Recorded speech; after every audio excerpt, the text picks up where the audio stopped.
Hey everybody, I just want to provide you with a short lecture on discovery and discovery rules at the federal level, because in our final project, one of the areas that you have to look at has to do with the discovery delay based on the scenario in which the prosecutor wants to delay discovery.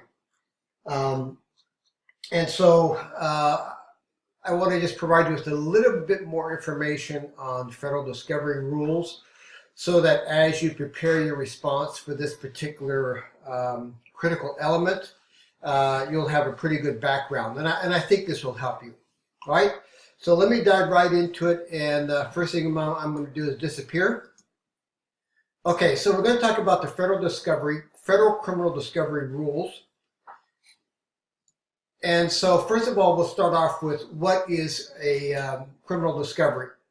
Well, discovery is a term used in law, and it refers to the process by which parties in litigation, and in our case, it's the government, federal government versus our bank robbers, to obtain information from each other.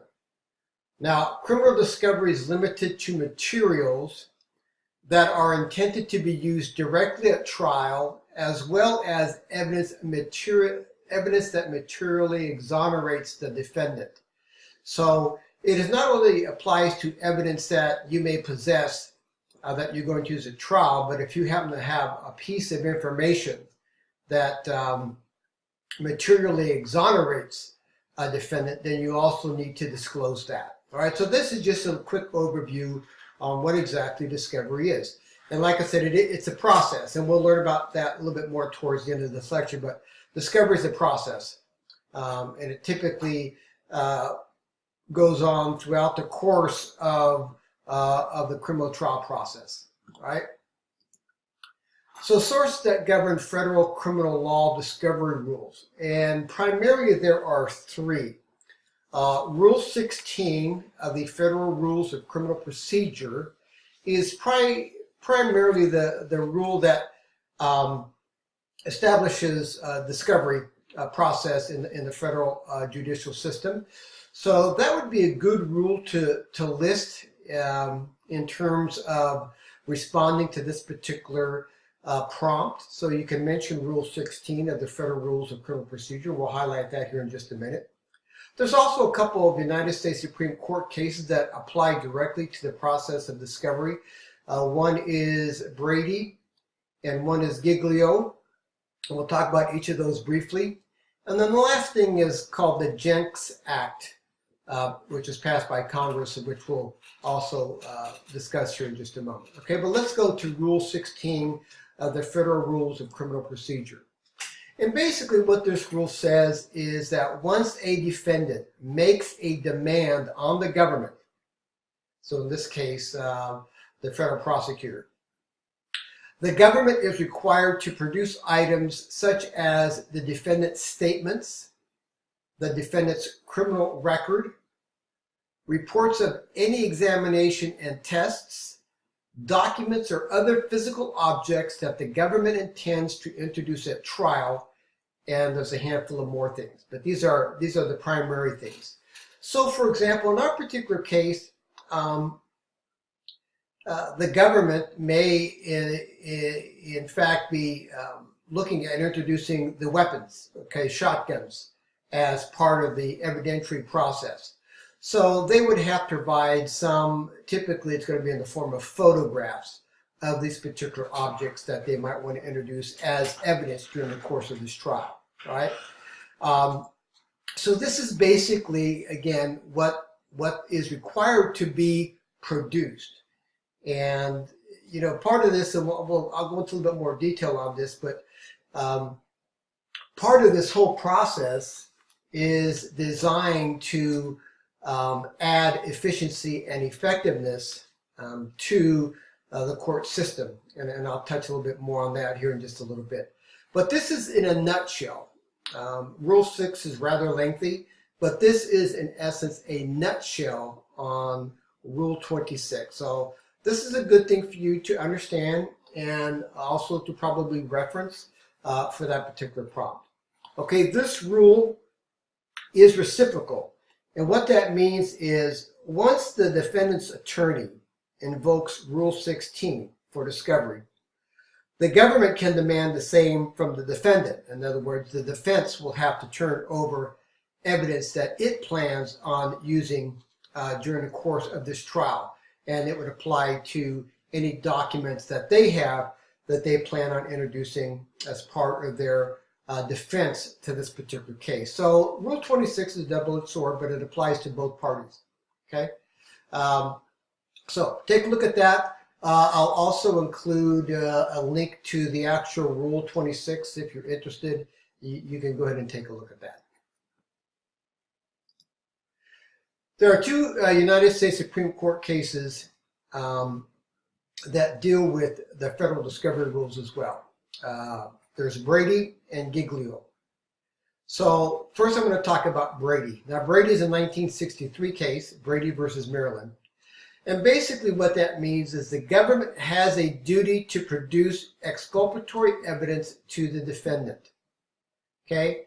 So in other words, if the government has evidence that tends to be in favor of the defendant, they're required by law to share that information. So for example, if a defendant is suspected of murder, but the government has evidence that a DNA test conducted on the murder weapon does not match the defendant, the government must produce that evidence to the defendant. So they must turn that over to the defense. All right, so again, the government has a duty to produce exculpatory evidence to the defendant. In other words, exculpatory means evidence which tends to favor the defendant, and that is illustrated in our little example. All right, so that's what Brady said. And here's the Brady citation if you want to read that case in more detail. The Giglio case, here the United States Supreme Court extended Brady's rule to cover impeaching information. So impeachment has to do with information that might tend to prove that the credibility of someone's testimony might be in question. All right. So the government is required to disclose all information that tends to undermine the credibility of its witnesses. So for example, if the government plans to call an agent to testify, and an agent could be a police officer, FBI agent, any representative of a government, and the agent was previously disciplined, let's say for some offense that might go towards that witness's credibility, the government must produce the information about the disciplinary action to the defendant.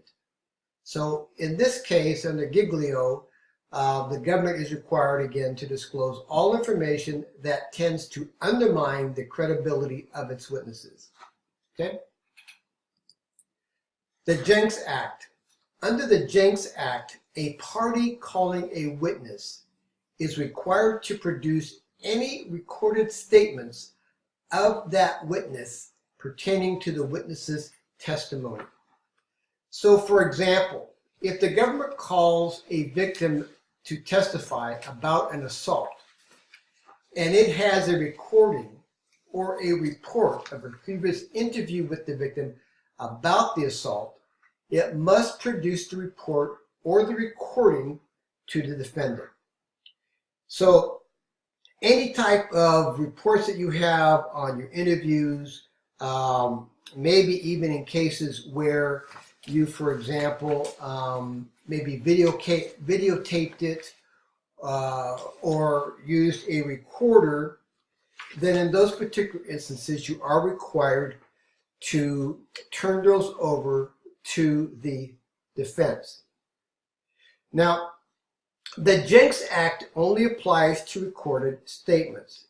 Thus, if the victim was previously interviewed, but the interview was not recorded or written down, the Jencks Act would not compel the government to produce a summary of that interview.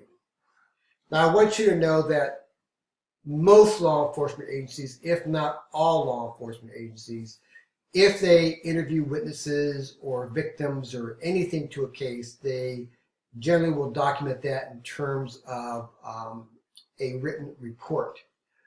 In some cases, some agents, police officers, for example, might tape record interviews with witnesses or interview with suspects. So all of those things would be subject to discovery under the Jencks Act.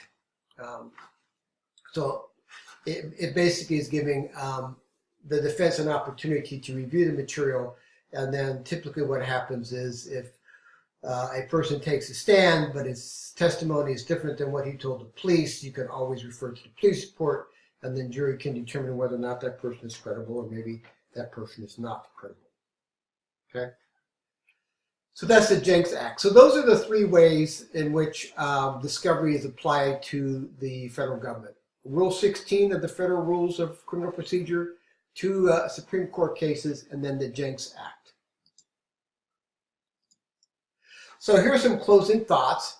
Now, the discovery typically begins after the defendant has been arraigned, but discovery in federal criminal cases tends to be an ongoing affair. What this means is that the first set of documents or data produced by the government in a case will rarely be the last. Obviously, when the government produces important evidence right before trial or during trial, this can cause problems for the defense attorney, who may or may not have time to review all this information for trial. Sometimes this is through no fault of the government. They simply did not have the information until right before trial. Sometimes, however, the government may have deliberately delayed producing discovery in order to secure a tactical advantage. It is important, however, that attorneys be aware of the discovery process and how it works in whatever forum you happen to be practicing law. As is in our case here with our 3 bank robbers, since we're charging them federally, lawyers need to be familiar with the 3 areas of discovery that we talked about. Rule 16, which is very important, and how these 2 cases here in the Jencks Acts might apply to your particular case. Okay. Additionally, court will often seek deadlines on when discovery is to be completed. So the courts want the discovery process to have an end date wherever possible. As I just talked about, sometimes in court cases, things pop up or may pop up at the last minute. And so that will cause some issues, but generally they can be worked out in court. But usually the court will like to have the majority of discovery issues taken care of before trial begins, so that there is no delay. Again, discovery is often an ongoing affair throughout the trial process. It just doesn't have a beginning and ending date. And so it's important to keep that in mind. But the important thing in terms of maybe our scenario is the fact that discovery can add efficiency and effectiveness to the court process. And what discovery ends up doing is giving both sides a good idea as to the strengths and weaknesses of their case. And the strength and weaknesses of cases may determine whether or not a defendant decides to use a plea bargain or not. And by using a plea bargain, that would add both efficiency and effectiveness to the trial process and the court process, because the court doesn't have to take up several days or even into weeks for a trial if it can be settled out of court. And oftentimes the discovery process adds to that ability for both sides to really look at the strengths and weaknesses of its case. All right, so I hope this helps. The book doesn't go into a whole lot of detail about discovery, and there is that one prompt dealing with this discovery delay request. So understand that any delay in discovery, once a demand has been made, becomes problematic and something that the court will need to address. And to be using that as a bargaining chip in terms of delay or continuous or not continuous probably is not the smartest move. All right, so you can take a look at that and hopefully tie this into your discussion for that particular prompt, and I hope this helps. Okay. Remember, a speedy trial does not always mean a fair trial. So we have to balance the person's rights and the need.